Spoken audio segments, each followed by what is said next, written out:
we're going to bring it from 25% to 50%, the tariffs on steel into the United States of America. The tariffs were initially only expected to hit raw materials, but now they include goods containing steel and aluminum.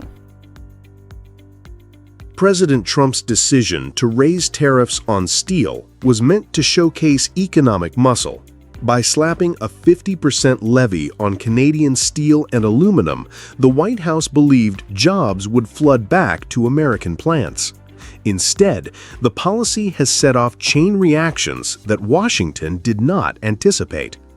In Quebec, Canada's small but growing can manufacturing sector has seen demand surge. Since steel tariffs between Canada and the U.S. came into effect, this Quebec food can maker has seen its sales more than double. Before the tariffs, food companies relied almost entirely on American imports. Once the new costs hit, buyers began shifting to domestic supply. Sales doubled within months, and producers are now preparing to expand into Ontario. A new Windsor plant, scheduled to open in January, aims to produce more than 1 billion cans annually by 2028 and create over 100 jobs. Another facility in Hamilton will handle steel finishing that used to be done south of the border. What looks like a small story about cans illustrates a bigger truth. The tariffs meant to punish Canada are helping Canadian industry come back to life. The tariffs could also impact the price you pay for groceries. It's going to mean higher canned food prices across the board for American consumers. The picture is very different in the United States. Manufacturers face higher costs, especially in the auto sector. Paccar, a major U.S. truck maker, reported in late August that tariffs on steel, aluminum, and copper added $75 million in expenses in the third quarter alone. Meanwhile, Daimler Truck and Traton, building in Mexico under USMCA rules, sidestep these costs. Their vehicles can be 3% cheaper than those assembled in America. U.S. steelmakers are also expanding capacity aggressively. According to the Wall Street Journal, new projects will add 21 million tons, roughly a quarter of total American output in 2024. Yet demand from construction and autos remains weak. As a result, American steel has become the priciest in the world, sometimes $400 per ton above global benchmarks. This imbalance is already threatening output. Analysts expect an 11% drop in U.S. vehicle production by 2026 as costs flow through the supply chain. Builders also warn of higher housing and infrastructure costs as tariffs inflate raw material prices. The policy that was supposed to strengthen America is forcing both industry and consumers to pay more. Aluminum, steel, autos, copper. They happen to have a specific on copper, and then, of course, lumber, softwood lumber, which has been an issue. So those are the areas where immediately we are focused on improving the outcome. Canada has chosen not to mirror every American move. In order to do that, we will have to look at other areas where we can have win-win cooperation, other areas. Instead, Prime Minister Mark Carney announced a tariff reset in late August. Ottawa lifted some retaliatory measures on U.S. goods, but kept pressure on strategic sectors such as steel, aluminum, and autos. This approach preserves leverage while creating space for diplomacy. On the ground, Canadian firms are adjusting quickly. Food processors are sourcing cans at home, and Hamilton is preparing to host new steel finishing capacity. These long-term investments will take years to pay off, but they reduce reliance on the United States. Far from being cornered, Canada is using the tariff fight to strengthen domestic industry. Diplomatically, the reset produced immediate movement.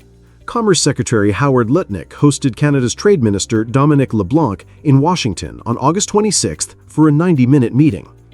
Officials on both sides described it as constructive.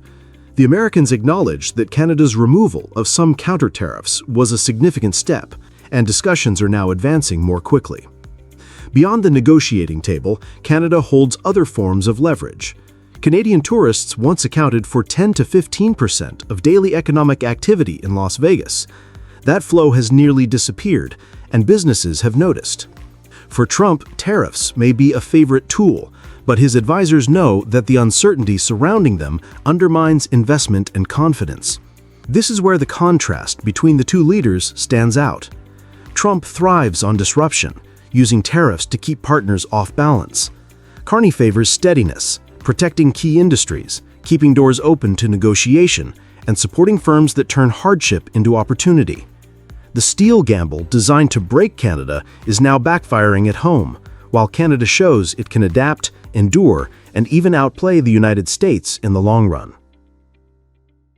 The Trump administration expanding tariffs on steel and aluminum imports on Monday. The move adds a 50% tariff rate on more than 400 goods with steel and aluminum components. It's going to mean higher canned food prices across the board for American consumers. In mid-August, the White House dropped another surprise. Tariffs on steel and aluminum did not just double from 25% to 50% earlier this summer. They now cover more than 400 additional goods that contain these metals. Importers had no grace period. Products already on ships heading toward U.S. ports were instantly more expensive the moment the policy took effect. The list is long and familiar: wires and cables, car parts, home appliances, electronics, even soda cans, items that millions of Americans use every single day. For consumers, it means higher bills. For companies, it means uncertainty, because no one knows which category of goods might be targeted next. This sudden expansion shows how fast trade policy under President Trump can reshape the ground under households and industries alike. The impact is already visible in the numbers. According to the Producer Price Index released in late July, the price of domestic steel mill products was nearly 9% higher than a year earlier. Aluminum was up more than 13%. These are not abstract figures. They are costs that flow straight into the price tags of cars, refrigerators, and packaged food on grocery store shelves. Factories across the Midwest are feeling the strain. Primary aluminum is something that's always going to be imported into the United States, no matter what kind of tariffs you put on whatever it is. Manufacturers that rely on imported aluminum face higher costs, and they point out that certain types are not produced in the United States, so the tariffs add expense without offering a local alternative. Smaller firms cannot absorb the increases the way global corporations can. As they scale back, entire communities lose the stable jobs that have sustained American families for decades. Instead of sparking a manufacturing boom, the tariffs are placing new pressure on the very towns they were meant to protect. Across the border, Canada has been moving in the opposite direction.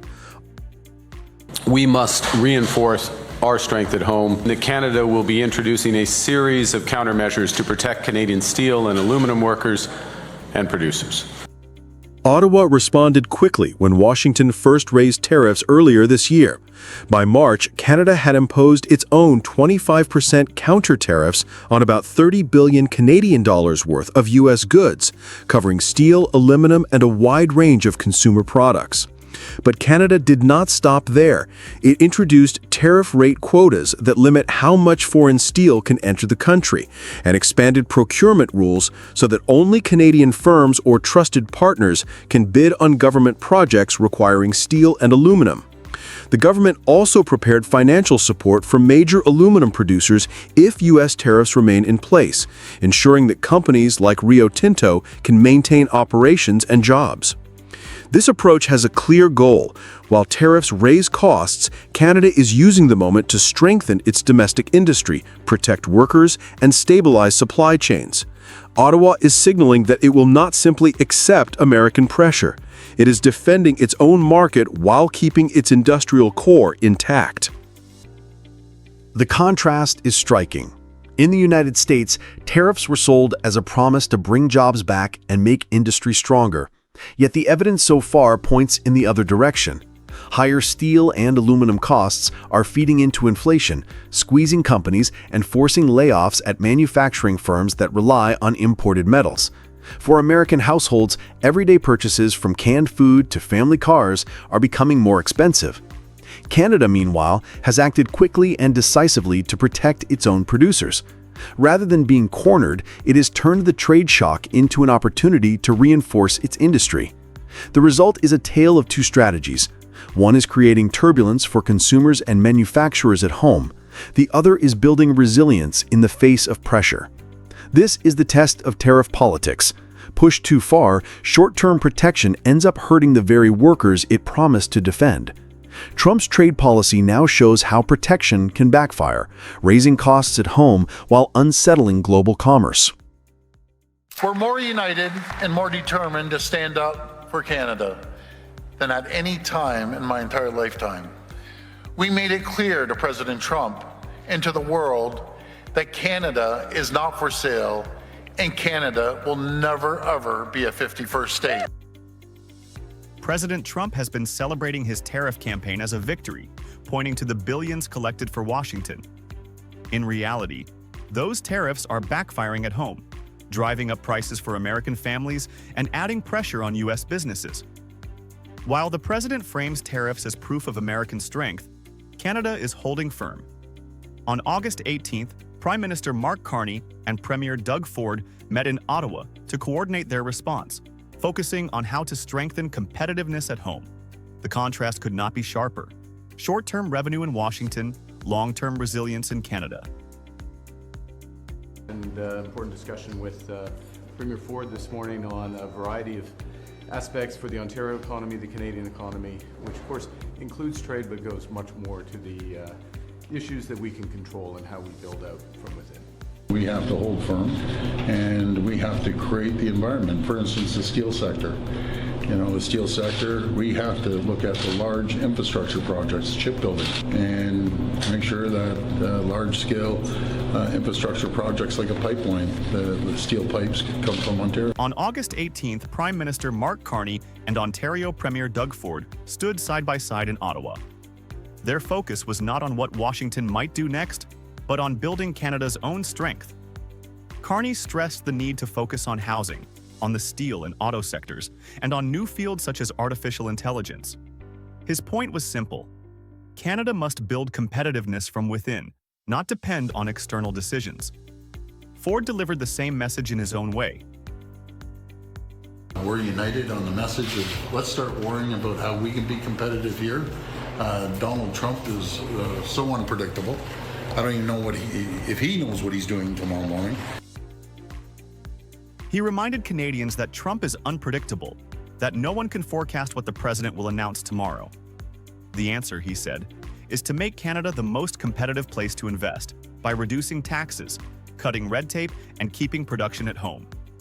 He cited last year's record numbers. In 2024, Ontario attracted $39.9 billion Canadian dollars in foreign direct investment, creating 25,000 jobs. To him, the challenge is to repeat and expand those results even under the pressure of tariffs. Both leaders framed their approach as a united one. They called it Team Canada, not just a slogan, but a strategy that brings together provinces, Indigenous communities, and businesses. And the message was not only for Canadians. Ford reminded audiences in the United States that tariffs on Canadian goods are effectively taxes on American families because the two economies are so deeply linked. Canada is not standing still. Over the past months, governments at both federal and provincial levels have rolled out packages worth tens of billions of dollars to shield industries and workers. Ontario alone has launched a $1.5 billion financing program for companies hurt by U.S. tariffs and is investing $2.5 billion in skills training so workers can transition into new opportunities. A further $500 million fund has been created to process critical minerals, ensuring that resources mined in Ontario are refined domestically. The effort goes beyond defensive spending. Ontario has signed new internal trade agreements with every other province and territory, removing barriers under the Canadian Free Trade Agreement. Officials estimate that could add more than $200 billion to economic output in the coming years. The federal government, meanwhile, continues to prioritize major investments in healthcare, infrastructure, and housing to reinforce social and economic stability.